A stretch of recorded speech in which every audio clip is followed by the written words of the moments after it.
practice. It's about, okay, got it. Yes, it's a practice. It's cultivation, as Prabhupada tells us. Okay, what else?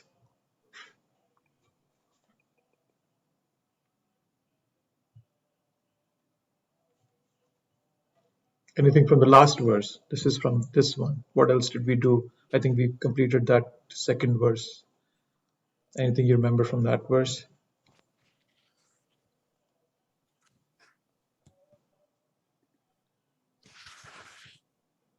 Nothing? No one? So, Prabhuji, in the second verse, we read that how our devotional service gets spoiled if you talk too much, unnecessary talk when you are doing, or we are trying to collect too much. That is the time our devotional service get impacted. Hmm.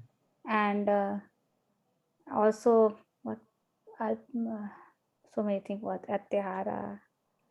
Yeah, Atyahara, it's directly or indirectly, it affects all those things. Atyahara, Priyasascha, Prajalpo, Yeah. Niyamakya, Jansangha cha Laulyam cha. It kind of contributes to all those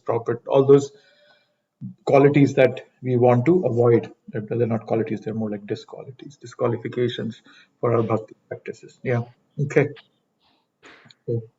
So today, then, yes, so we did what is Utsaha last time. We finished this initial section.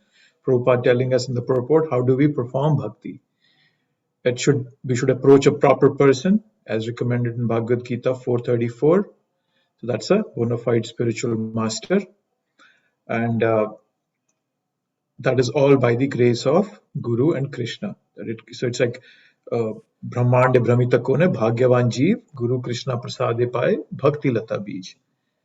That uh, we all souls are just kind of going back and forth in this material world, sometimes going up, sometimes going down. Body of a demigod, body of a probably an animal, ant, whatnot, human being. And someday we are a king, someday we are a pauper. All that's been going on. But during that whole cycle, sometimes what happens is that if you're fortunate enough, if you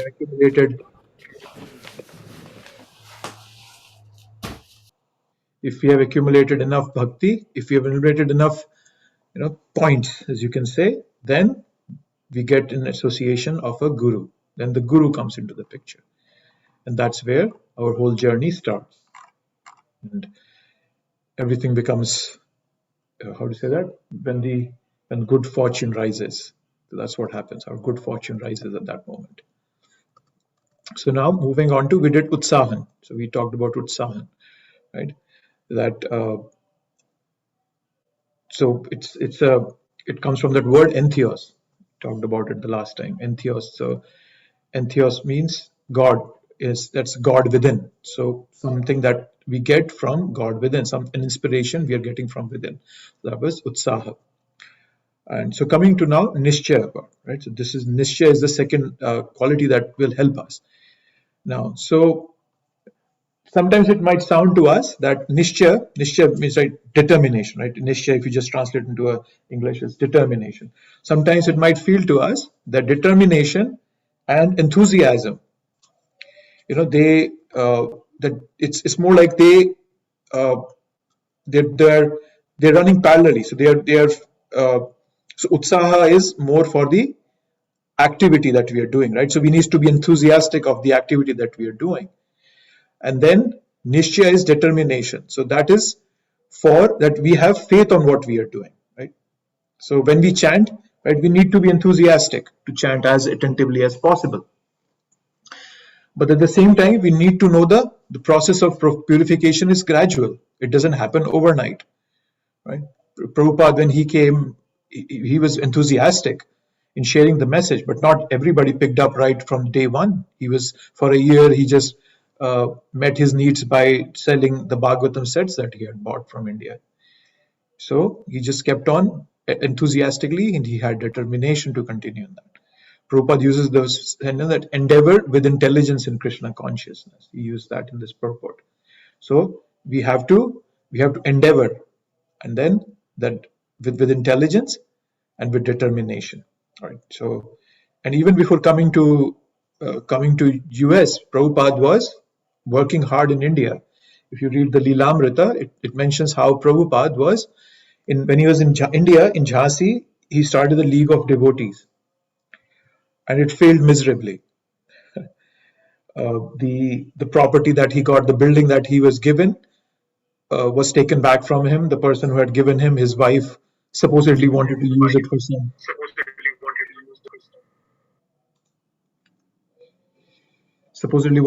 it for some of her, parties and whatnot, her social gatherings. But then Prabhupada was determined in his goal. So he got so many setbacks.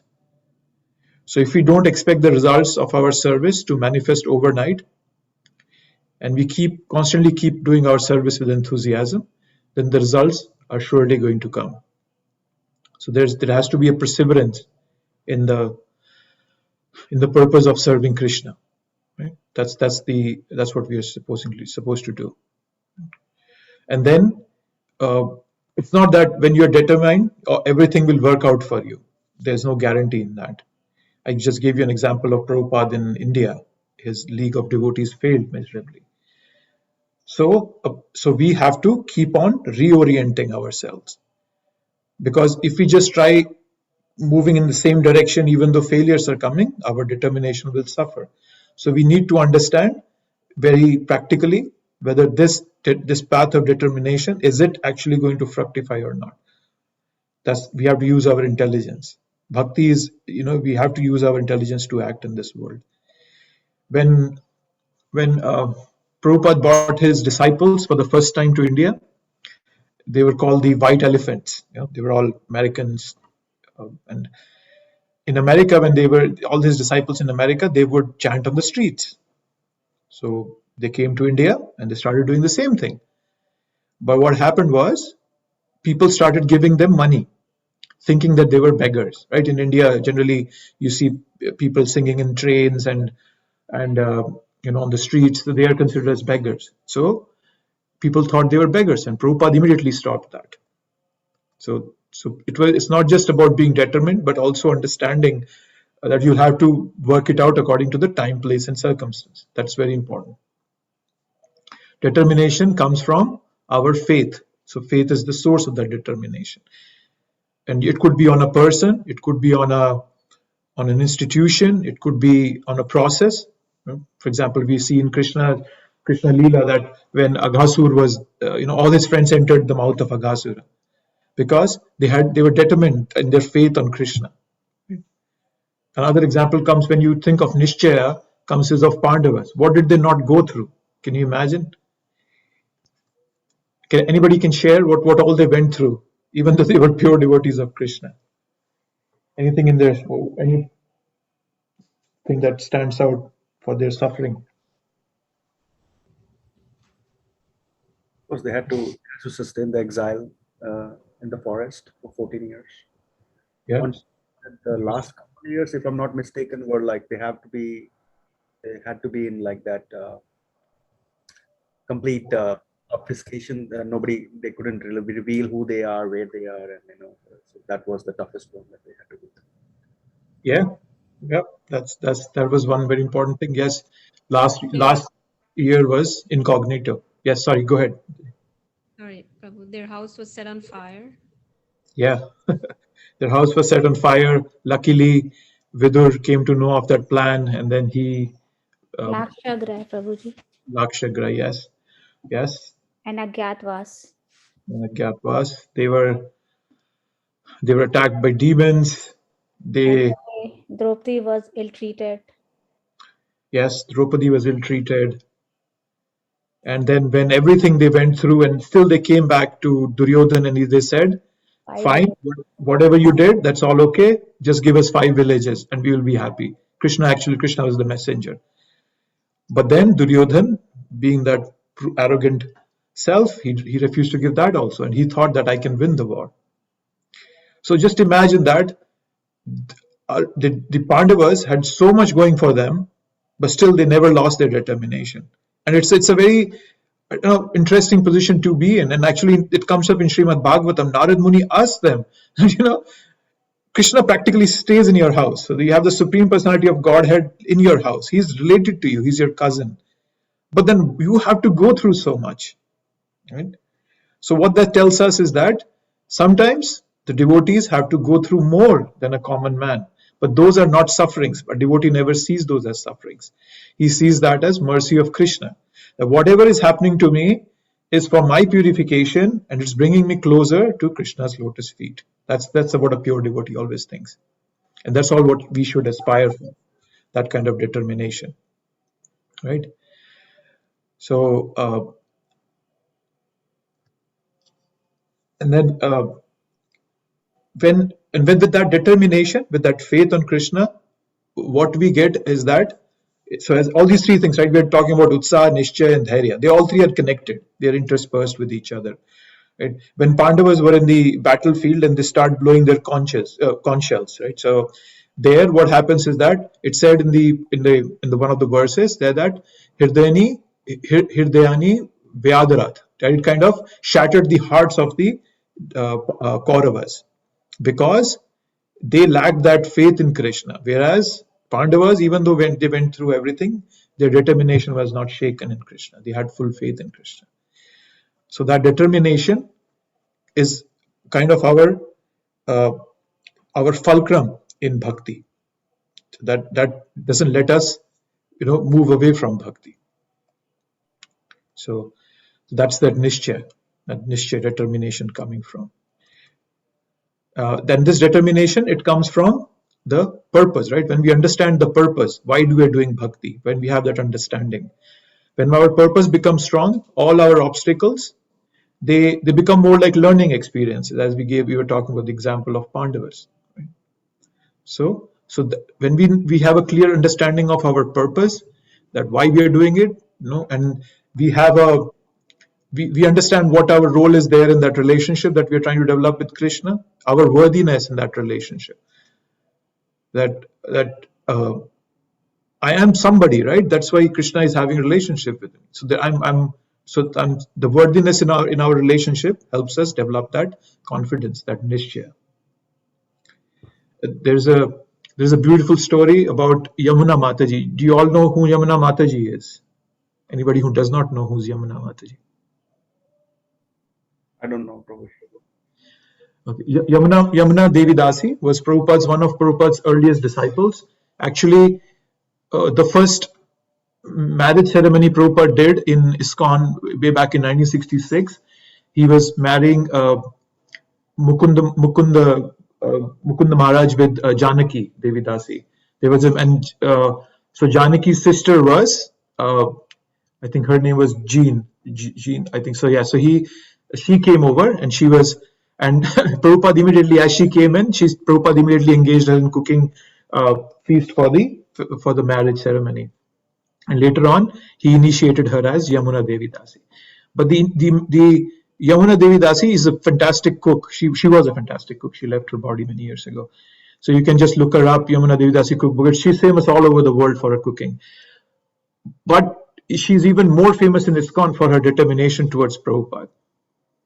Once what happened, Prabhupada was traveling in a train in Gujarat, and Yamuna Mataji, and there was another Mataji, disciple of Prabhupada. They were traveling with her, and Prabhupada, you just imagine the train is going through this, through the middle of nowhere in Gujarat, and Prabhupada says, I really want to eat some hot rice, and that's what he says to them. It's a simple request, right? But just imagine this: an overcrowded, dusty, long train speeding across India, and they had no clue how to. So okay, and so Yamuna Mataji said, "Let me go and get some rice from the pantry." And he said, "No, I won't eat that. They cook meat there. I won't eat it." He gave his own lota and he said, "You go cook some fresh rice for me." Yamuna Mataji went. She went to the conductor of the train and said, "I need to cook rice for my spiritual master." And the conductor was looking at her as if she's crazy or something. And I said, "You cannot do that. This is a government-run train, and all that." And she was standing on those, when in India you have those between two bogies, two cars, you have that rickety platform. She was standing on that, and she said, "If you don't let me cook, I'll jump off the train right now and kill myself." And then that really scared the conductor out, that, oh, what's this crazy white lady doing? And then he let her cook. And so that's the intensity of determination that devotees have once they understand the purpose, that why they are here and what they are doing. And similarly, Prabhupada had a similar confidence in his disciples. Not just disciples having full confidence in Prabhupada, Prabhupada had such full confidence in his disciples. Once what happened, that he was in Mayapur. Mayapur, if you've been there, but Mayapur now is fantastic. It's developed. You have places to live, eat, everything. But 1970s, there was nothing there. There was nothing practically. And Prabhupada, when he used to stay there, Malati Mataji, she's another disciple of Prabhupada, she used to cook for him. But just imagine, there is nothing, there are no proper stoves, there is nowhere to get groceries from, you have to travel like many miles to get grocery from. She was having a hard time cooking for Prabhupada. And one day she was just about to give up, and she's saying, I can't do this anymore. This is practically impossible. How do you expect me to cook? And and that day Prabhupada was sitting with some of his god brothers, and so Malati Mataji, she just went with the prasadam, whatever she had cooked. And that time Prabhupada, Prabhupada being transcendental, he could sense what's going on. And, he said to his god brothers that, this is Malati, and she's not happy here. She's having a hard time cooking for me. But then she's a very good disciple of mine, and I will slit anybody's throat for her, and she will slit anybody's throat for me. And when Mataji heard that, all her troubles went away. They just disappeared when he saw that her spiritual master has so much faith on her. So it's a mutual relationship, and we have to continue putting into that effort, and then Krishna reciprocates. So there has to be a prayer action from our heart and an action component physically, right? That is why we pray before eating, chanting, arti, beginning a class, and whatnot. So that's how the nishya develops. We have that famous story of the sparrow who lost her eggs in the ocean. And she was just a small sparrow. And she went to the ocean and said, please give my eggs back. And the ocean started laughing. But then her determination was such that she said, I will dry you up. And she would take a little amount of that water in her beak, drop it somewhere far off, come back again.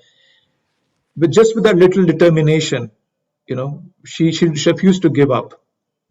Garud, who's the king of birds, it came to his notice, and he came down to the ocean and said that if you don't give back her eggs, I'm surely going to dry you up. And that really scared the ocean, and the ocean gave the eggs back. But then what for us to learn is that if we keep on persevering with this determination, someday it's going to please the acharyas, it's going to please Krishna, and then they will intervene, and they will ask Maya to stop troubling us anymore. Right now, Maya is slapping us here left and right, but one day it will come when our spiritual master, Prabhupada, they will start interfering. They said, you cannot touch this devotee anymore because he's determined to come back home. So that's the power of determination, nishchaya. Before I move to dhairya, any thoughts or any questions, anything that you would like to add on?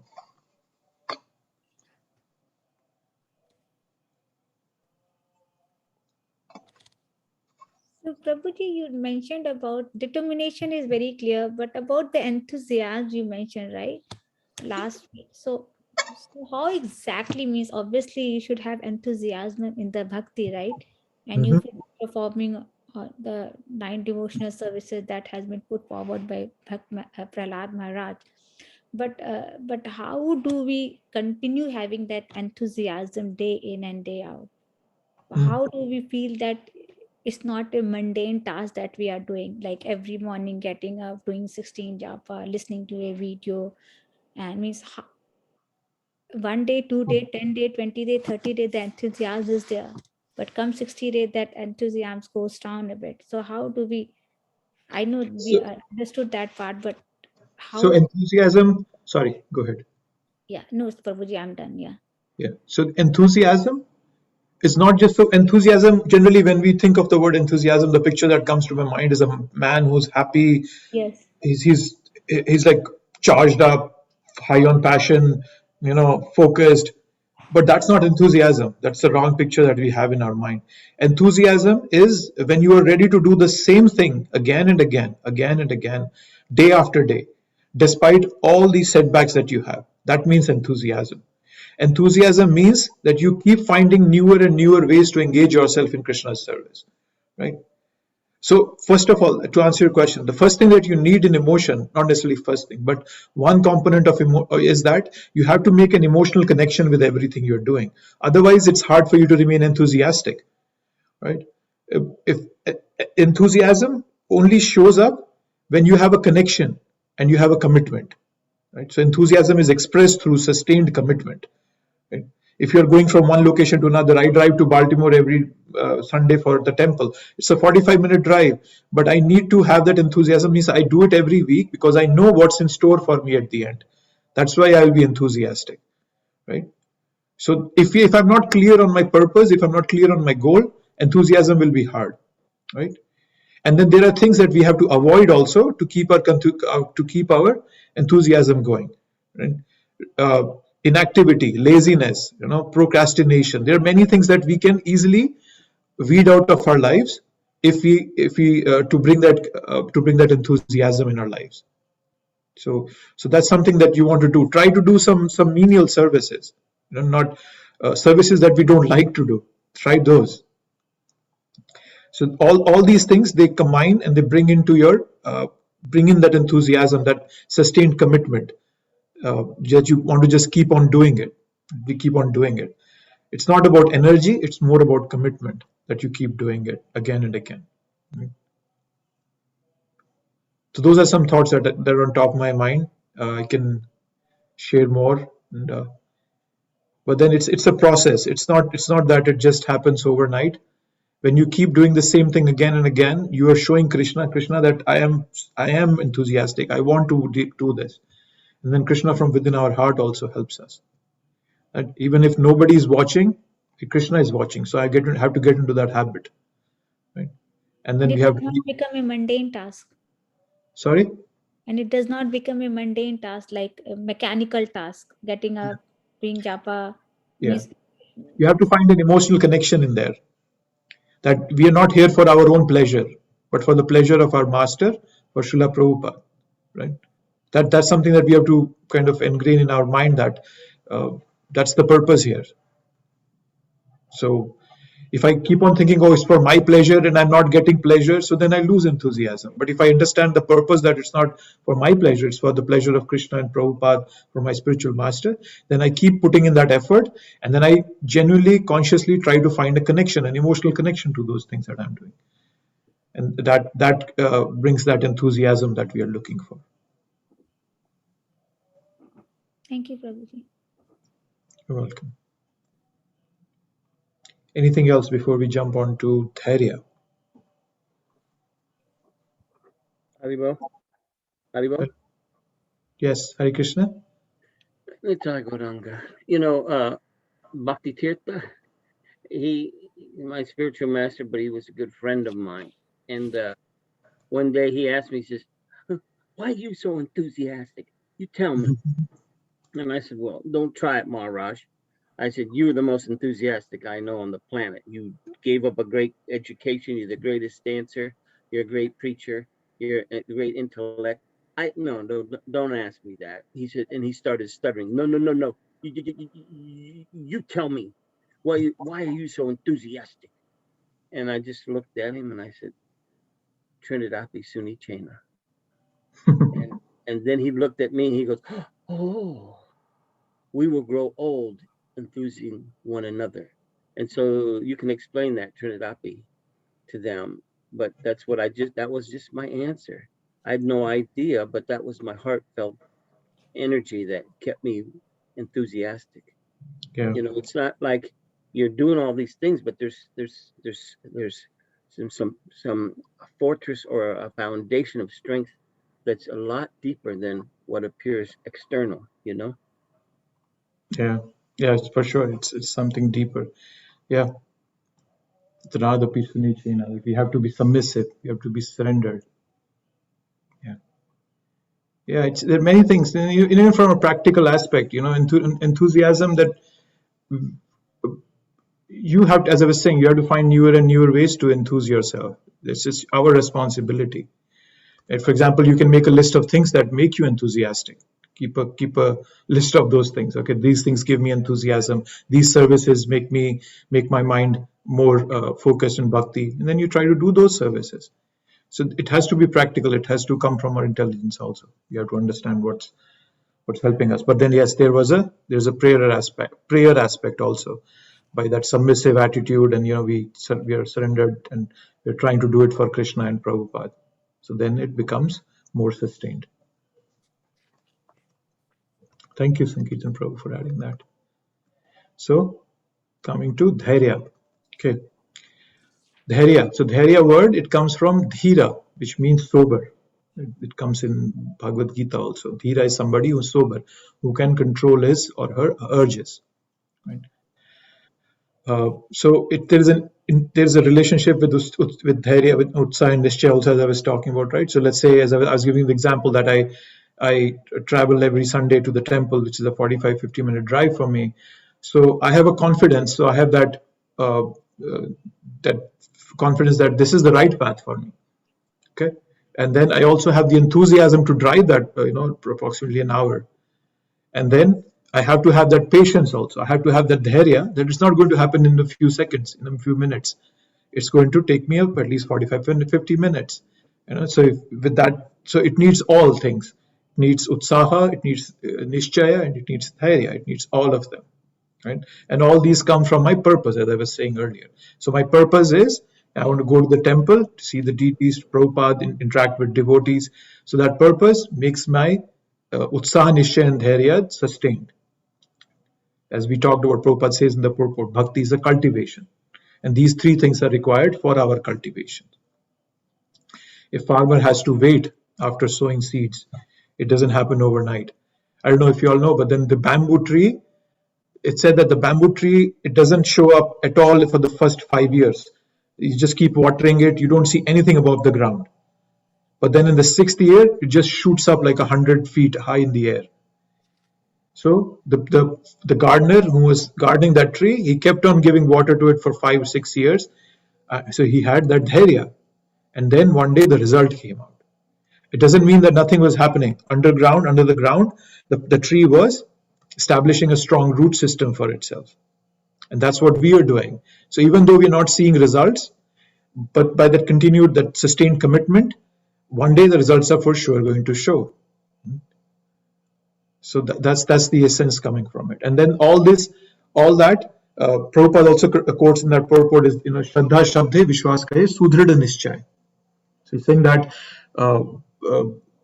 Krishna Bhakti Karile Sarv Karma Kithoy. So when we do bhakti, everything will be completely satisfied, and more in that sense. That's what we have to have faith on. There is a verse in the Bhagavatam which says that when you water the roots, the entire tree gets the water and gets nourished. So we just have to water the roots. Yatha taror mool nishechanena. So the roots are Krishna. So when we are serving Krishna, then all these concepts of utsaha, nishchaya, and dhairya, they come into picture. And then by serving Krishna, everything else, all the other aspects get complete in itself. That's the mysticism of bhakti, right? We have been struggling so hard for years, that looking for satisfaction in so many places, getting biggest of achievements. We fill up our house with trophies, fill up our bank accounts with money, fill up our nameplate with degrees and whatnot. But then we never get happiness. But the happiness the satisfaction comes from simple activities of serving Krishna, right? So that's the beauty of the bhakti process, the mysticism, right? So it becomes very deep when we keep on putting in that sustained effort. It becomes very deep, and after that, even if we go back to material life, we will never get happiness there. We'll again come back to Krishna consciousness. So a devotee, wherever he or she may be, sometimes they just say, I don't like this whole system, and I gets into a fight with some other devotees, and he or she leaves the process.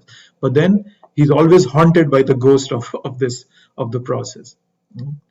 It's so deep that you cannot forget it. It's very rich, the rasa. And there's a story. I think I had it somewhere. Just give me 1 second. There was a story of a person who was flying on a plane. Or let me just open up the story. I had it saved somewhere. Give me 1 second.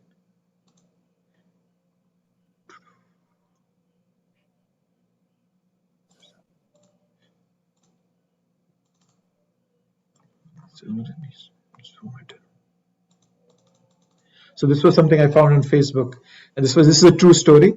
So what happens, once there was this two Matajis. They had, one is Malika Mala and there is the other Kirti Rani, and they were in a festival in Kazakhstan, and they had to take a flight going back home, and it was late, so the devotees just handed over them a big bag of prasadam. Then what happens is that, no, that's more of a discussion, so I'll read it for you. So Malika Mala said, Krishna, the flight from Astana to Alma-Ata is just an hour and a half. We don't need anything, especially at night. But Kirti Rani said, I'm hungry. And the devotees insisted, take it all, please. Treat someone in Alma-Ata. Having gotten into the plane, it turned out that we are in different rows. But next to me, there was a spare seat, so I waved to Kirti Rani to come and take it. Next to me, there was a guy who looked pretty unfriendly. His clothes were all dark. He was obviously in a bad mood. Kirti Rani said, Krishna, I'm so hungry. Malika Mala, can I start to eat? Sure. As soon as the plane took off, she started to rustle with plastic bags full of prasadam. Oh, they got this, they got that. And then she offered the food to the neighbor. Who was that? The person who looked very grumpy. He interrupted. Do not do this. Oh okay. Yeah. The stewardess comes up and delivers food, and in a whisper, the neighbor, he says, I'm a vegetarian. So the Kirti Rani turns to him and said, Malika Mala, he ordered a vegetarian meal, so why don't you treat him? And so Kirti Rani said, and she offered some prasadam to that person. And then a person looked really annoyed, So she started taking prasadam, and the man was angry. I don't want prasadam. She offered him again, what about some sweets? And he said, no, shouted the man. But then she didn't stop, right? Devotees are like that. They don't give up. So he said, oh, look, here's another thing we have. Well, why should you eat airplane food? We have homemade food here. And finally, the person said, oh my God, why is this happening to me? Why is this happening to me again and again? He went on. He says, I know you. You are Malika Mala. He continued, as soon as I spotted you on the plane, right that moment, I knew you would be sitting next to me. And my eyes got bigger. This is Malika Mala speaking. What's the matter? What is going on? He continued. And of course, you called her to sit here too, your friend. And yes, you started offering me prasadam. I know what you want. You want to always remember Krishna, but I want to forget him. Do you understand that? I want to forget him. And Malika Mala and Kirti Rani were sitting shockless and speechless. Then it turned out that he was a devotee and he had quarreled with some devotees. It often happens, there were insults. He used to be a pujari in the London temple. He left the devotees and ended up alone. Then he said, you understand? It is impossible to get away from Krishna. I do not want to be friends with him, but he does not stop being friends with me. Whenever I go, he would certainly send me prasadam. He would surely send me devotees. He would definitely leave Bhagavad Gita to me or something else. He's so friendly, you can't imagine. And both the Matajis were crying. So can you even imagine what kind of a friend he is? It is impossible to get away from him. Impossible. And you know why it has happening to me? I'm coming from a funeral. My father died. And now this is a Kazakh funeral. There was only meat. Only meat. All the days I ate only tomatoes and cucumbers. And I'm so hungry. I know why he sent this prasadam. And I thought, Lord, so he worries about him so much that he made devotees provide us with a big amount of prasadam for this short flight. It was meant for him. So that's crying. I told him, you strengthen our faith right away. Right here, please help yourself. And now the person was calmed down and he said, can I take some home with me? I miss prasadam so much. So this is about our friendship with Krishna. When he sees our sincere commitment, he becomes our friend and he never leaves us. He never leaves us. That's the beauty of the whole process. It's a very mystical process, a very sweet process. You might not feel it at this moment. It might look like a challenge. Oh no, it's so hard. I don't feel it. I don't see any happiness. Where's the taste they talk about? Nothing. But then Krishna, have faith in Krishna. He will give you taste in ways that you will not be able to even speak in front of devotees because they won't believe you. And then you just keep going. You'll keep putting that experience, that energy is giving you back into your bhakti. Keep enriching it again and again, and then you will reach your goal. So that's something that's for us to all to keep in mind, and never to lose that hope. Be always confident of Krishna's mercy that is going to come. So that's dhairya.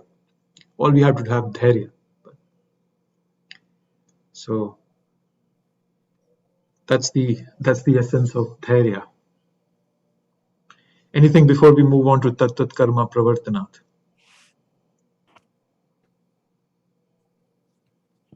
Thank you, Prabhuji, for sharing that story. It's beautiful, right? Yeah, I read it on Facebook somewhere. I'll put it in the group, and so that you all can have access to it. It's all these things. That's what I was saying, right? You were talking about enthusiasm. How does it come? You have to keep collecting such nuggets which come your way. They come your way. You have to have this inventory where you have to make your memory a treasure. All these spiritual experiences here, there, just keep collecting them. And then when you're really down, you go back to those spiritual experience. You say, you remember that time when you're going through a challenge, and then Krishna from nowhere came to help you. So all that helps us. So I like collecting all this. So this is a story I have in my folder somewhere, and I can refer to it whenever I'm feeling weak. So I can always be conscious of my weakness, be conscious of my lack of enthusiasm, and then focus on my strength, right? And then it comes from my heart. It's entheos. So yes, thank you. Prabhu, you mentioned that sometimes you pray, you have a special prayer, when we're going through tough times, and so can you personally share any prayers that you personally recite, or? But there are a lot of those, Mataji. One thing I recently read, I'm reading a biography of Gaur Gobind Maharaj. Some of you might know him. He was a disciple of Prabhupada, and he makes a very simple prayer. He says that, Krishna, please make Krishna Prema and Bhakti available to this servant. Please let this servant be successful in his service to his Guru and Gauranga. A very simple prayer. We don't have to make it fancy. But it has to come from our heart. And so that's something that's on top of my mind, because I just read that yesterday and I put it in my collection this morning. So as I was saying, you just have to keep collecting them again and again. There are these nuggets that will sustain you forever. So that's one prayer that's on my mind, Mataji. I can think of more and I can share with you. One-on-one, I can share it with you later. Thank you. Yeah. Write it down on a piece of paper, stick it on your fridge, on the mirror, whichever, on your computer, wherever you're spending more time. It's a simple process. We just have to keep working on it, find newer and newer ways to keep ourselves enthusiastic. Okay. Haribol? Yes, Sankirtan Prabhu. Yeah, well, when you say like that, those nuggets, if you just stay with the process, there'll be so many things happening, and they'll be monumental, and they'll minimize some other things that are just so fantastic as well. But I tell people, put it in a bottle. Yeah. Like, when you get down and out or you get tripped out, you go back to it. One time my skin got all blown off in a restaurant that I own, and I was told by the doctor, we can't help you. You're burned too bad. And I thought, oh, wow. And I was in the hospital for a whole week. They gave me medicine. There was nothing I could do. And I just got married. I just opened up a Hare Krishna restaurant at the beach in Rehoboth. And I was laying there, and I said, okay. Even my friends wouldn't come into the room because I looked like Frankenstein. And my face was burned off. And in my chest and arms, it looked horrible. When I looked in the mirror, it was horrible. But I said, well, Krishna, if this is all you got, it's too bad, because I'm still going to be your devotee. And so, and I said it like that. And so then 3 days later, I got out of the hospital, and I kept putting this medicine on every morning. And so I went I was home at my place at the beach. My wife and I just got married. She had to go back home. I gave her a nightmare every weekend with this restaurant. And so I got up that third morning. I had to go see the doctor. So I was putting the medicine on. And when you had to take off the old cream, put the new cream on, when I took it off, it all fell off. It all came off like makeup. I had brand new skin.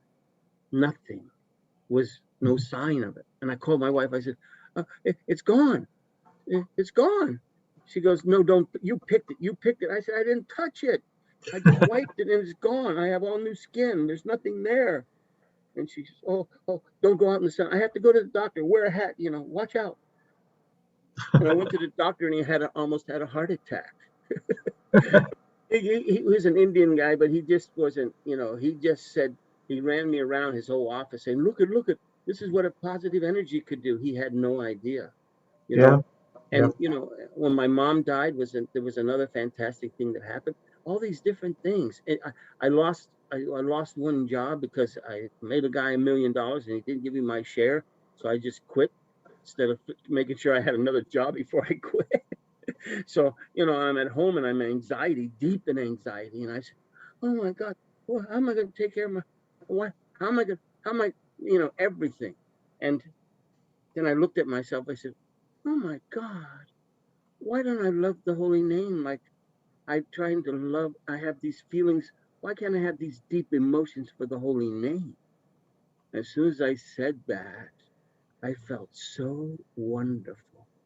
And then the next thing I know, I had 9 people that wanted to give me a job. They're all millionaires. And they said, here you got a job. So now I had the difficulty of having to remember figure out who I want to work for because they're all so nice. But my point is, when these activities happen, you put them in a bottle.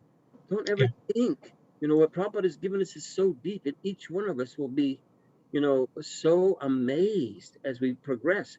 Even reading these stories of devotees. I started getting tears when you told me how Krishna wouldn't leave them alone. Yes, I know. I agree with you. Yes, so I say, put it in a bottle, like you say, the nuggets.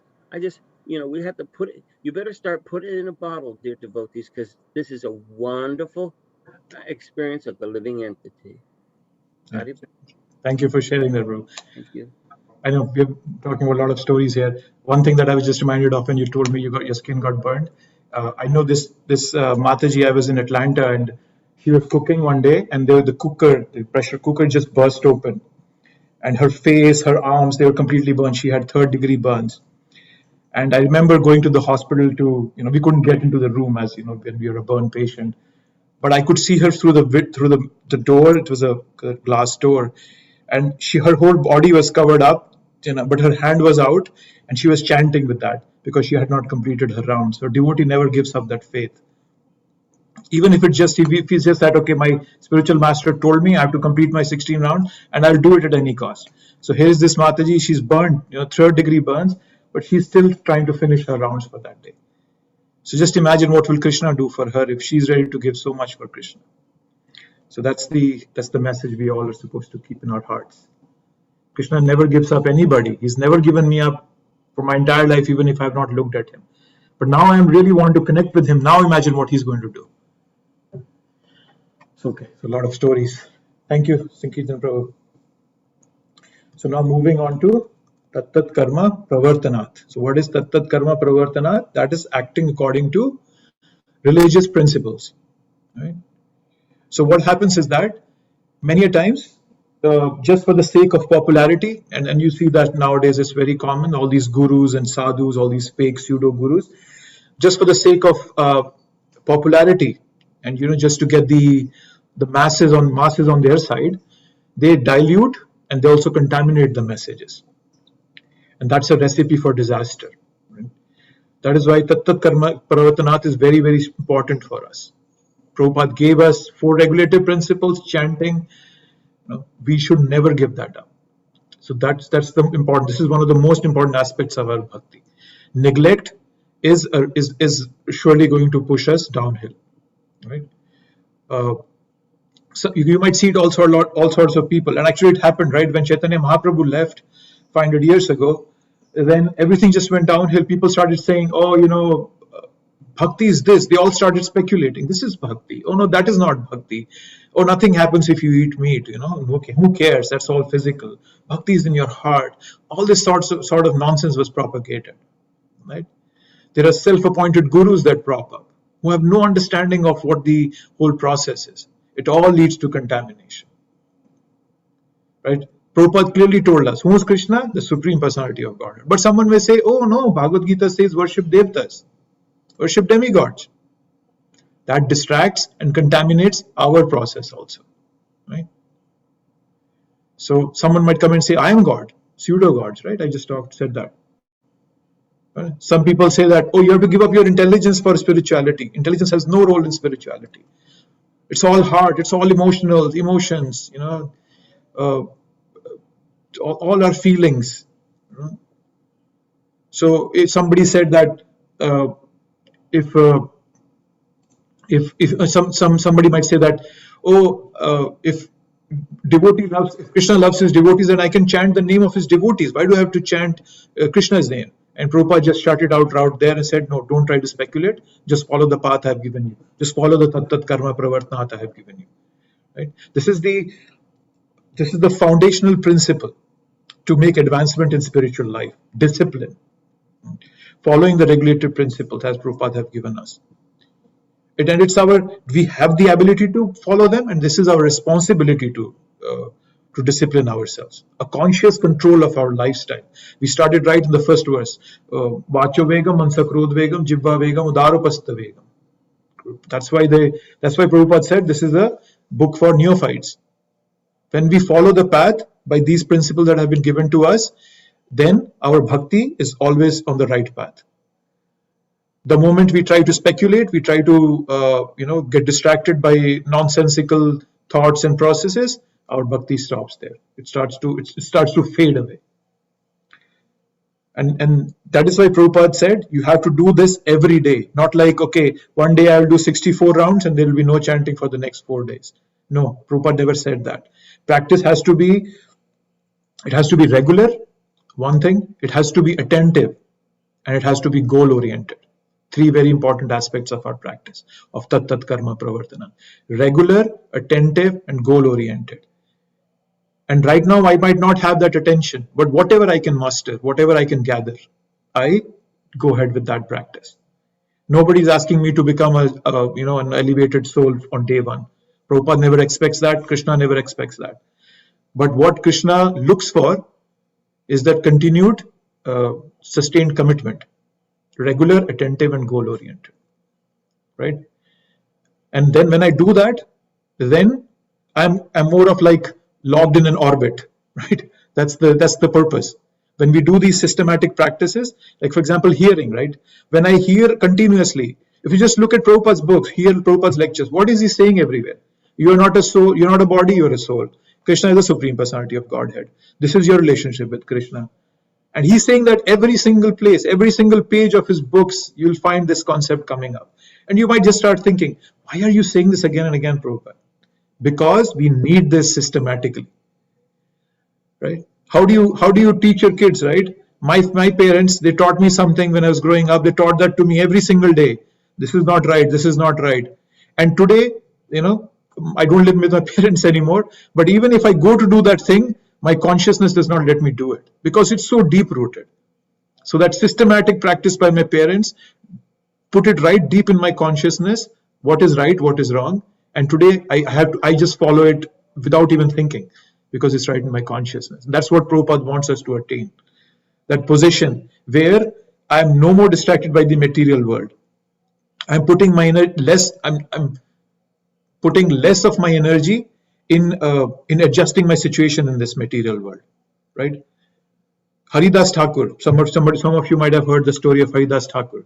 There was a zamindar by the name of Ramchandra Khan, and he was jealous, envious of Haridas Thakur. Haridas Thakur is a pure devotee of Krishna, and he would chant the whole day. So he sent a prostitute to him, and he said that distract him, and once he falls off his place, then I'm going to make a big thing about it and throw him out because He's a pseudo devotee. He wanted to present Haridas Thakur as a pseudo devotee.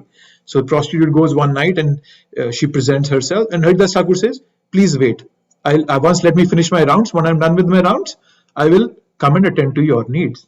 The whole night passes over, and he says, oh, next morning, I'm really sorry, I couldn't address your needs because I couldn't finish my chanting. Please come back again tonight. Again, the same thing happens. 2 nights, 3 nights. And by third night, by continuously hearing the chanting of Haridas Thakur, she was purified. And she fell at his feet and said, I'm sorry, this was the whole plan of Ramchandra Khan to malign your reputation. And he said, yes, I knew that.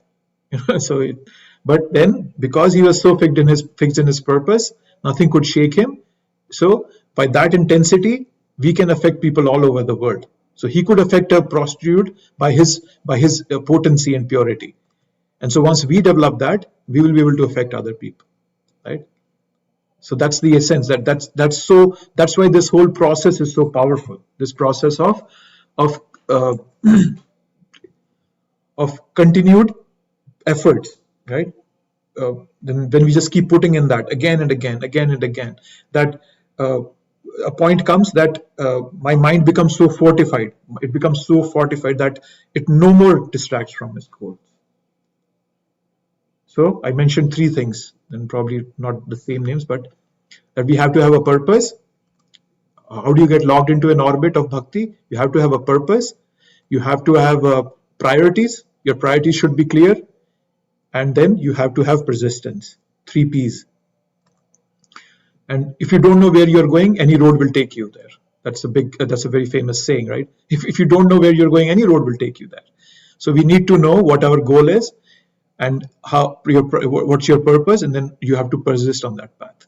So that's very, very important for us too, so that we can continuously follow this path of Tat Karma Pravartana that Prabhupada has given us. There is this famous author, his name is Og Mandino. If you've heard, he has these 10 principles of success. And one of them is that never again will I greet a day without a map. What it means is that every night before you go to bed, you have a plan for next day. You have your priorities set out clearly. That, okay, I'll wake up, I'll do my chanting, I have to do my arati, I have to read, hear Prabhupada, or what, it's not about the quantity, it's more about that. The priorities are set. Then you never falter. Then we never falter if we have that in our goals, if we have that set out properly. So setting our goals, setting our priorities is a very important part of success in our bhakti. It sounds very materialistic, materialistic people have these. You might read so many leadership books. They present all these, set your goals, set your priorities, but you can bring all that in bhakti also. So that's the path of Tat Karma Pravartana. But then we also have to remember it happens incrementally, in small, consistent steps. We won't turn out a big devotee tomorrow morning. It doesn't happen. But then always appreciate that you're making small victories every day. Every morning when I wake up at the time I thought of, and I'm able to do my rounds by the time I thought of, I become very happy. I said, okay, now I did something. And I'm very happy about it. It was a very small victory, but it gives me self-esteem. And it continues to give me momentum to move towards my goal. So Tat Karma Pravartana is a very important concept. It's a broad concept. I just gave you more of a overview, but some of these bullet points are very important for our bhakti that I just mentioned. Mapping out your day properly, doing sadhana according to your capacity and taste. When you're climbing a ladder, you don't want to rush on it before you put your first 1 feet.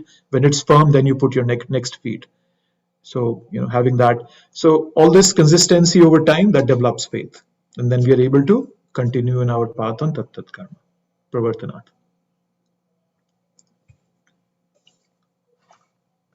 Okay, any thoughts?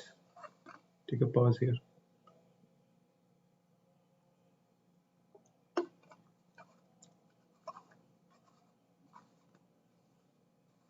Either I put through everything well and you don't have any questions, or either put it so bad that you don't have any questions or thoughts.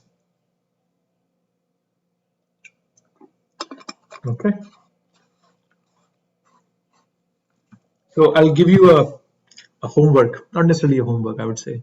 I wouldn't count it as a homework, but a request, okay? So put a list of criteria for yourself that you want to bring into your day, into your everyday from a bhakti perspective. It could be like, chant 16 rounds or whatever rounds you do, chant 4 rounds. Then read Prabhupada's book for, let's say, 10 minutes or 10 pages, however you want to. Then another could be here. Okay, I'll hear Prabhupada, or I'll hear, a spiritual teacher, somebody for 10 minutes, 15 minutes, half an hour. So just put a list of criteria and then put a corresponding performance parameters for it. So performance parameters, what I mean is that, what is the success for you? Okay, you say, I'll chant every day, but I'll say, I'll chant 4 rounds every day, let's say before 9 a.m. Okay, so that's your performance parameter. And when you complete that, you put a tick mark in front of that. So just make a list of criteria for yourself and their corresponding performance parameters for it. So it's not a homework, but it's a request. It's something that will really help you map out your bhakti process. Or some of you might already be doing it, but that's something that really helps me. So if you want to, if you can share it in the group, or probably next week when we meet, you can share, but just try to put a list of criteria for yourself. Hare Krishna, Prabhuji, with this idea, there is an app actually, Habit Share. So which is very useful, we use actually the small group, 16 round and whatever, two pages reading. So and we share with the friends. So it's really so idea is if you do anything 60 days or 80 days, so it will become your habit actually, if you do certain practice, certain items on a daily basis. Yeah. Oh, thank you for sharing that. Yes, Prabhu. If you can just put that in the group, that will be helpful. Yeah, either way. Yeah, if you want to make it on a piece of paper or on your computer, on a PowerPoint slide, or whatever way you want to make a table. But yeah, just make that, put that up there. So if you can send if you can just try to do that, and don't make it heavy for yourself. Just put, let's say, 4 criteria, 5 criteria, whatever comes to you. But just try doing it. If you're not doing it, if you're doing it, very good. But if you're not doing it, please try that. So that was tat karma pravartanat. So then coming to sangatyaga. Now, in the previous text, right, we heard, what was that? Janasangha. That was the thing. So it's similar, sangatyaga and janasangha. So it said, what was that? Atyahara priyasascha prajalpo niyamagra janasangha cha laulyam cha. And here it's sanghatyagat. So giving a bad association is a means for our advancement in devotional service. So it's such an important cardinal principle that it needs to be repeated. It is coming again. Second verse it came, it's coming again. By associating with the right kind of people, we can strengthen our faith, we can purify our desires, we can clarify our intelligence, right? So, and you will notice that this is the positive list we are talking about, right? Utsaha, Nishchaya, Dhairyad, regulative activities, and but then why does it have a negative point? Sanghatyaga, right? It's a negative aspect to it, because it's such an important point, right? Just by giving up that bad association, we can enhance our positive desires. Bad desires for sure come from within us also. I'm not refuting that. They come from inside based on our past memories, but then also external sources contribute to that, right? And the best way to minimize the contamination of those external sources coming into our lives is to avoid people who are carriers of those material desires.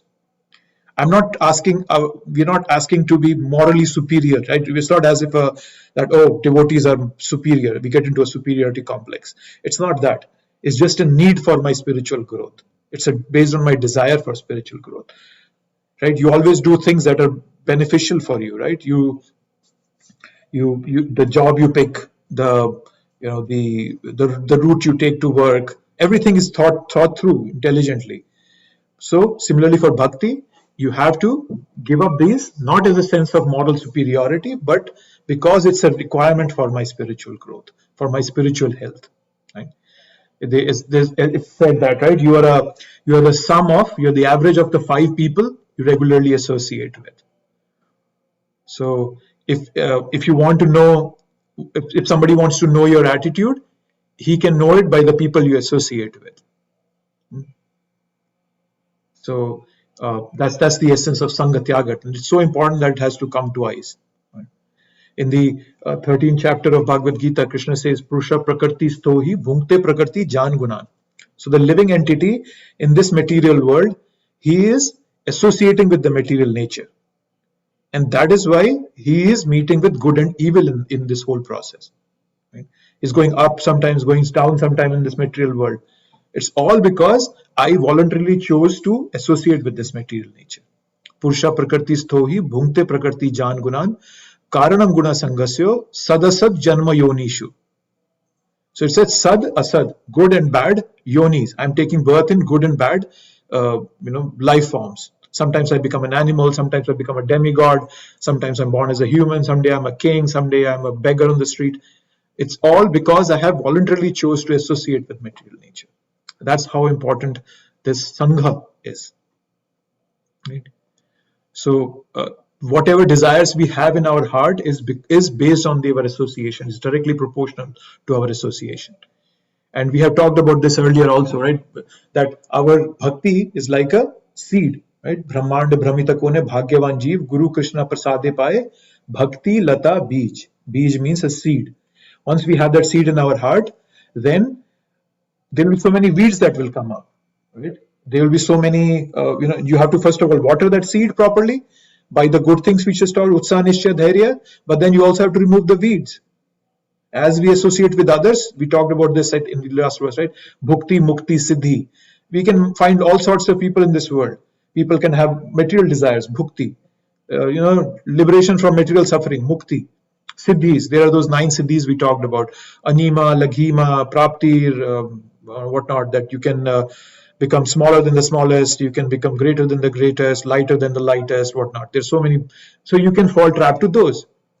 So all this can be protected if we make a nice protection against that Bhakti Ratta Bij that we are trying to grow in our heart. If we don't do that, one day a wild elephant will come and trample that Bhakti Lata Bij. And then we'll be back to square one. And we'll be thinking, what happened there? What happened was that I didn't take proper protection. I didn't do Sangha Tyaga. And all my hard work just went down the drain. So that's the important part here.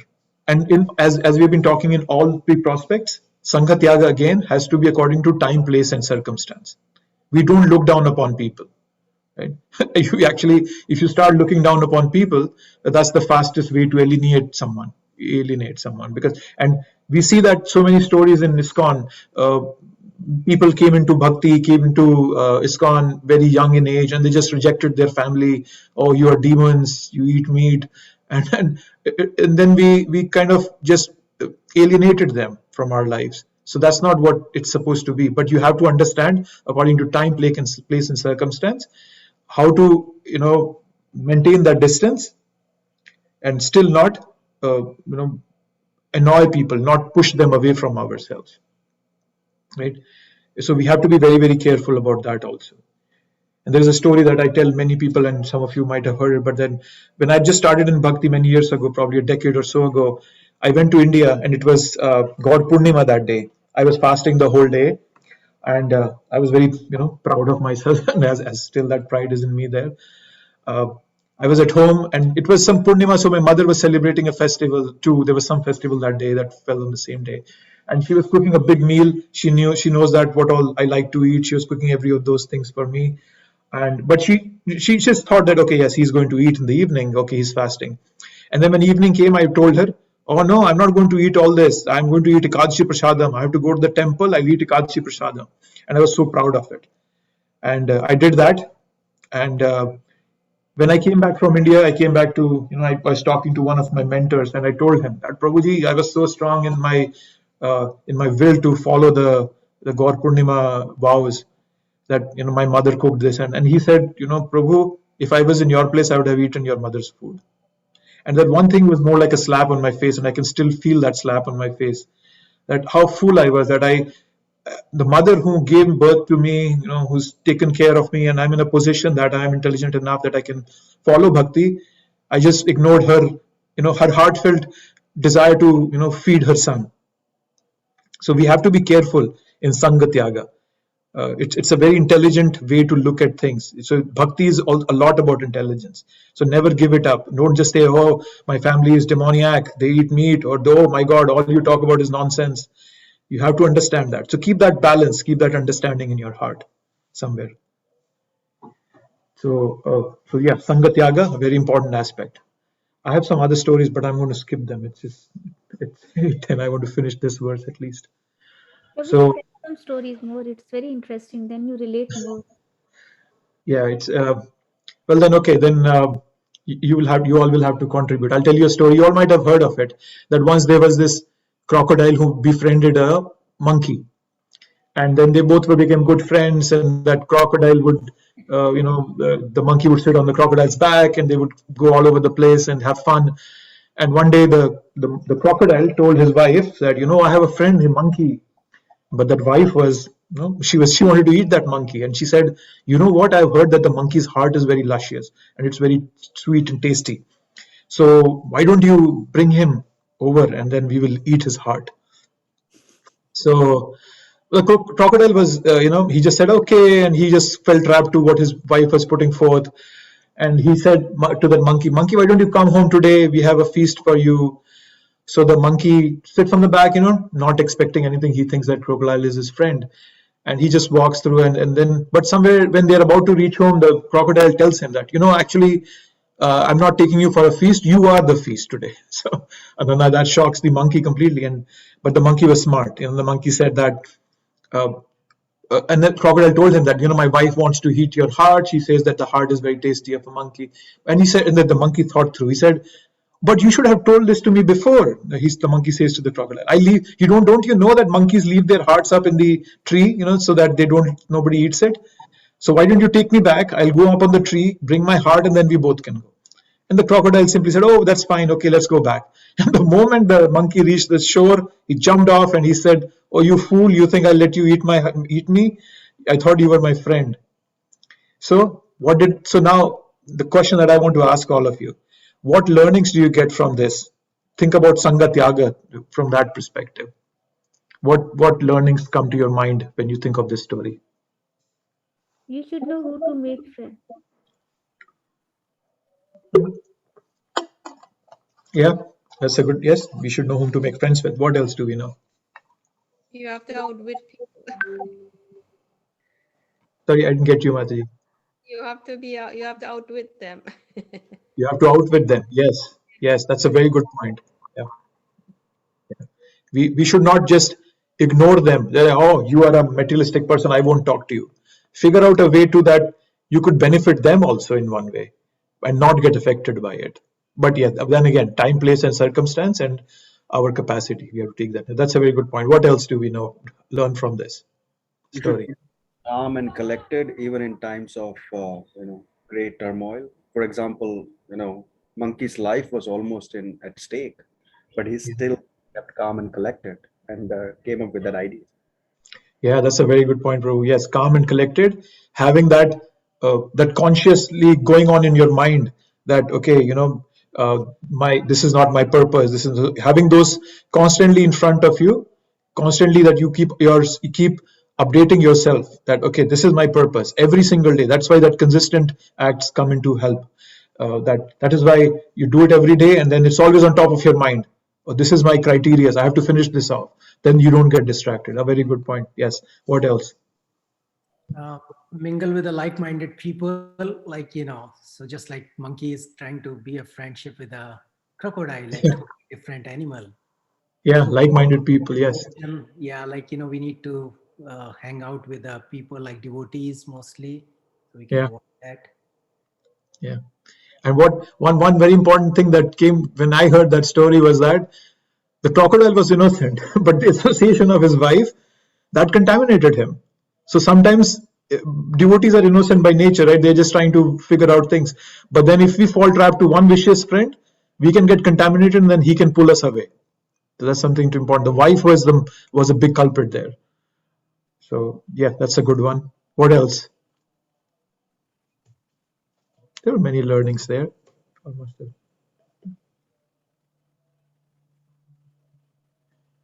Okay, I'll tell you another one.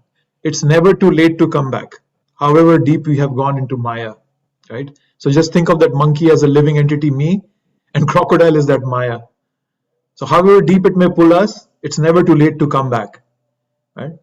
Krishna uh, Krishna says that Tesham sadata yuktanam bhajata priti purvakam dadami buddhi yogam tam yena mamopiyanti te. That sometimes we fall trap to it, but take it as a learning, dust yourself, get back on the saddle and keep going. And don't give up just because, don't become so morose that, I fell down in my bhakti process. How am I going to get up? Don't do that. It's never too late to come back. And one other thing that was that don't try to explore uncharted territories of Maya. As I say, curiosity killed the cat. So don't try to do that. Don't try to think we are never so strong that we can go and fight with Maya. At least that should be our thought process, even if we become that strong one day in our bhakti process. Don't think that, I'm so strong now, Maya cannot shake me anymore. And the next moment a Maya comes with a snap of a finger and with a slap on your face and you're off the path again. So never try to explore that uncharted path of Maya. So we should keep this story in mind. Bhakti can be at different levels. There can be so many principles to follow. Prabhupada had this amazing power, right? He was not affected by anyone. Contrastingly, he turned everyone to Krishna. So we should have a very healthy spiritual mindset that we don't get affected, right? And how does it begin?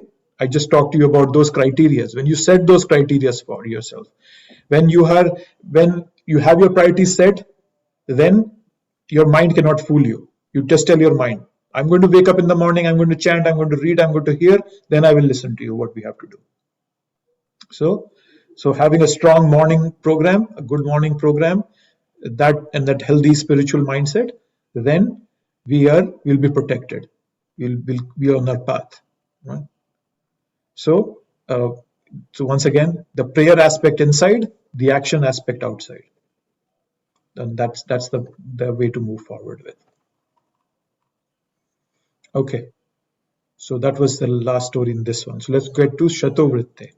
What is Shatovritte?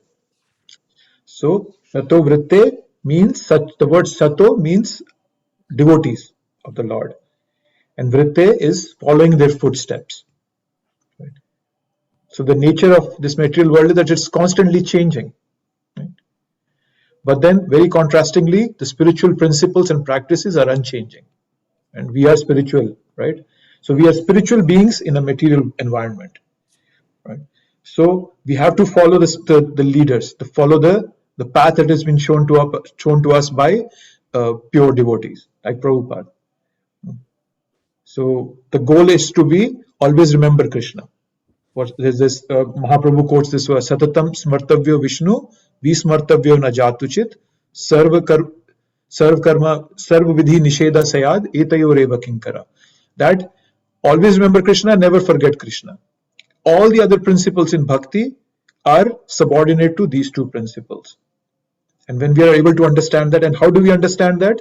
Always remember Krishna, never forget Krishna. That comes from following a pure devotees. Prabhupada did so many things that were not considered a part of the bhakti process. Many of his God brothers, they didn't appreciate what Prabhupada was doing. Prabhupada came to US, he started a brahmacharini ashram here. There was no concept of brahmacharini, of a female unmarried ladies staying in an ashram. There was never a concept of that in India. So Prabhupada had to bridge the gap between what is ideal and what is real. You cannot imagine, he's in America, it's so openness here in the environment, the morals are so loose. He had to figure out things to work around it. But then following the footsteps. So we have to follow the footsteps of such pure devotees, right? So follow should be there. There should be no imitation. That's another thing to remember. Many of Lord Shiva's devotees, they take ganja. They say, oh, my Lord takes he drank the poison, I will also drink poison, ganja. They take all those intoxicants. Right? Some people see Krishna doing Rasa Leela, and they say, oh, Krishna can do illicit relationship, I can also do it. Right? But then for us, what should be our goal whenever we see anything? How would my spiritual master do in this situation? Right? How would he behave?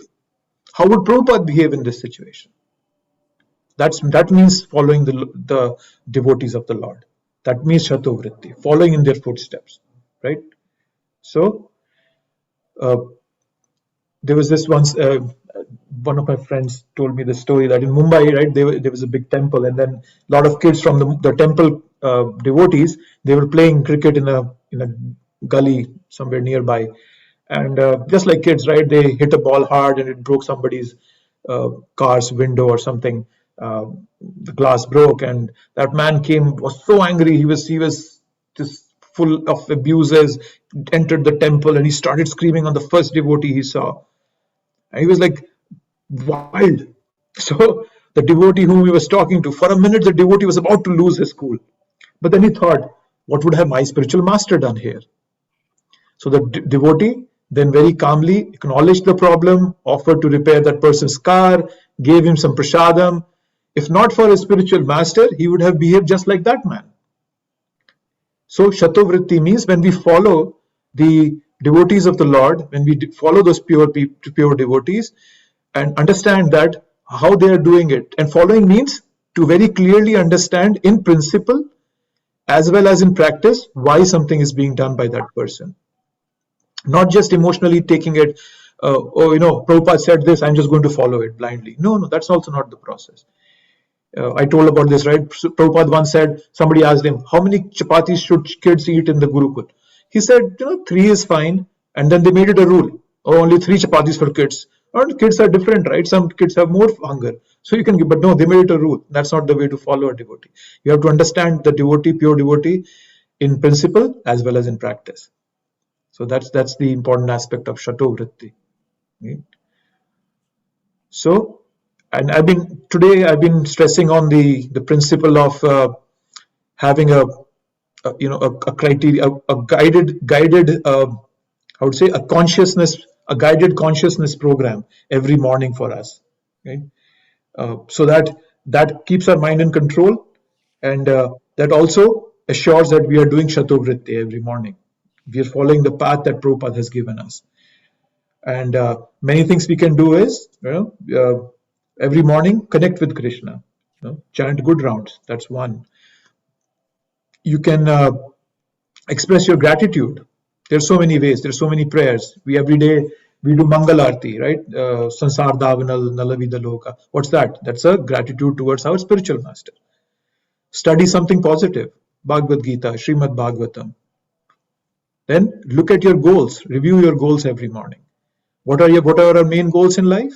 Self-care, right? We want to take care of ourselves. We want to take care of our spiritual practice. We want to meet the needs of our family, our job, and then our service to society. So those are something. So make a plan for your day. That's what I'm trying to. I think that was the main statement that I've been pushing forth today. That make a plan for yourself every day. Then your mind will be much in control. And make the plan as shown by Prabhupada, as shown by Shatovritti, by the process of that. Hear something inspirational. Prabhupada, hear something like that. When you start your day that way, then we will never find ourselves in a soup during the day. Many times it happens to me. I'm so much I get so engrossed in my work, and I suddenly get so frustrated, and then I think to myself, how did I reach here today? I woke up, did my rounds, I did everything fine. Suddenly I'm here, fighting over a nonsensical project at work with another person. So start your day in a pre-planned way. I think that's the last aspect here, Shatovritti. Prabhupada ends with some motivations. I just want to finish this off. You have a few minutes. This is very important part. You can this is all coming from the purport, and you can actually just highlight this in the purport. Just read this again and again to get that motivation that Prabhupada is giving us. I'll read it for you. If one strictly follows the advice given in this verse by Srila Rupa Goswami, one is sure to advance in devotional service.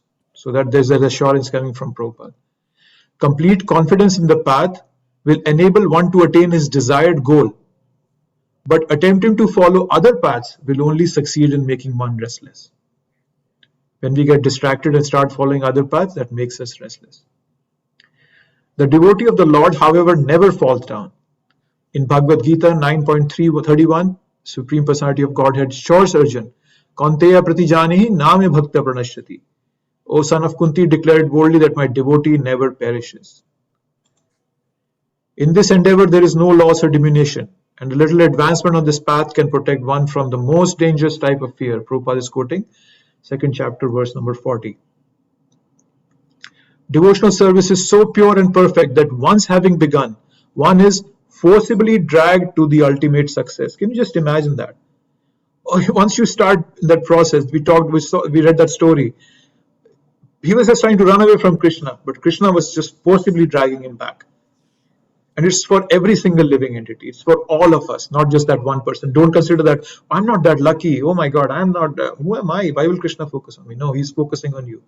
He has your picture on his refrigerator, just like you have your kids' pictures. Krishna has your picture on his refrigerator. All good qualities automatically develop in the character of a devotee. No extraneous endeavor is needed. So Yasyasta Bhakti Bhagavati Kinchana Sarver Gunas Tatra Samasate Sura. In the 5th canto, there is this verse which says that all the good qualities of demigods come into a person who is practicing devotional service. No extraneous services, no extraneous endeavor is needed. Since all devotees of the Lord are under the protection of His supreme potency, they should not deviate from the path of devotional service. In this way, one can advance in devotional service without hindrance. These all are assurances. Prabhupada understands how challenging this path is, and he's motivating us at every step. Don't give up. Keep going. Keep going. And one day, when you run the clock out, you're about to leave your body, Krishna will come and he will take you back home. That ends the verse. Yes. And I think that ends our time. 8:27. We have 3 minutes. Any thoughts you want to share? Anything that you would like to comment on, want to add on? Hare Krishna, Prabhuji. Sorry. So you're recording the class? Someone is recording the class? Is it being shared?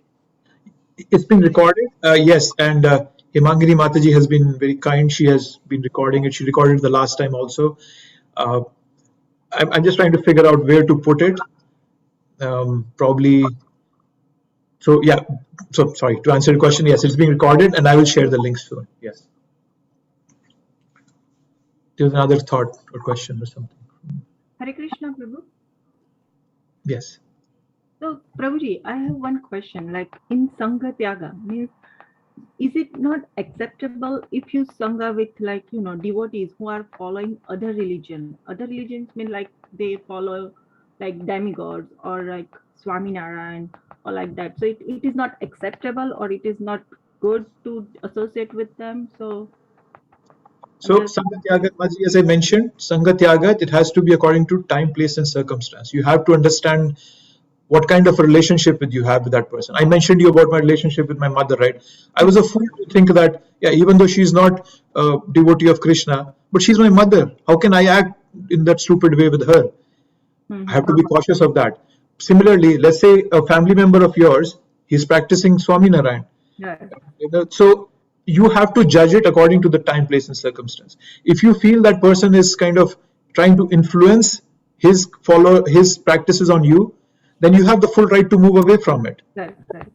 But then if the person is just innocently following his path, then you can still associate with him, but understanding your boundary and limitations. Right. So it has to be a very thoughtfully, intelligently thought out process, Mati. Thank you, Prabhu. You're welcome. And you have to be careful that sometimes, and we will read it in the next verse, people take advantage of us. There are many people who want to take advantage of devotees for their personal benefits. So you have to be cautious of that also. So a lot of things to think about. Yes, what else do we have? A quick question. And I grew up in South India, Tamil Nadu. So, and there is a community called Iyengar for whom the Vishnu is the ultimate God. Mm-hmm. So what is the difference between that community who thinks Vishnu is the ultimate God versus, what we are trying to, imbibe, that Krishna is the ultimate God? And they're also kind of, I think their lineage from the, their guru parampara comes from Ramanujacharya, I believe. Yeah. Yes, I understand whom you're talking about. So yes, that's a bona fide sect, right? You know about those four lineages we have: the Shri Sampradaya, the Kumar Sampradaya, Brahma Sampradaya, and then the fourth one was the Four uh, Kumaras. Four four Kumaras. Kumaras. So Kumar, Shiva, Brahma, and Shri, the Lakshmi. So yes, so you mentioned what you mentioned. They are Shri Sampradaya, and they're coming down the lineage of Ramanujacharya. They are following their own path. There is no their path. I wouldn't say their path is wrong, but yes, they look at it differently. And in a broader sense, Krishna and Vishnu are the same. Even if you come across in Bhagavatam, there are many verses where Krishna has been called as Vishnu. The Rasa dance chapter, 10th canto, 33rd chapter, the last verse, which is the most important verse in that chapter when you read it, Vikritam Vrajavadhu Idam Cha Vishnu. They're calling him Vishnu. So there is no difference in Krishna and Vishnu necessarily. People, even Prabhupada uses that name interchangeably. The concept to understand is that Vishnu is very much like the general in his office. Like, he's a general. He runs a military, and he's a general in the military. He has a particular position. He cannot come down from that position. He has to maintain that position. Krishna is like the same general at home who's ready to do anything for his son. His son tells him, today you become a donkey, I want to ride you. And he says yes. So Krishna has a lot of rasa in him. He has a lot of associations with him. So he's more attractive. But he's not different in tattva. He's not different in the truth, the principle from Vishnu.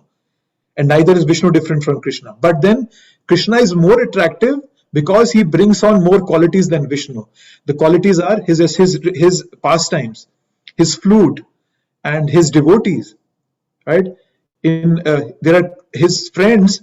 They get on his shoulder. They fight with him. They taunt him and whatnot. But then they are pure devotees. So that is different between Vishnu and Krishna. But to answer your question, there is no difference in the lineage. They are also appropriately practicing the path. Thank you.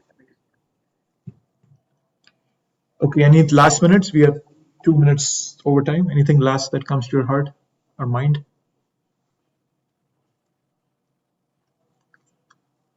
No? Okay. Perfect. Then we will meet. I'm not sure if sometimes this is taking longer than I expected. I wanted to wrap up more than this today, but then it's okay. We get to discuss and talk. So thank you, everyone. I will see you next week. Haribo? Yes, bro. Well, since the beginning of this class, I said, we're never going to get through anything. I mean, this is so amazing, and everything is so intricately intertwined with as we take a step. Each step is very in depth and calculated. So I realized, is there something wrong with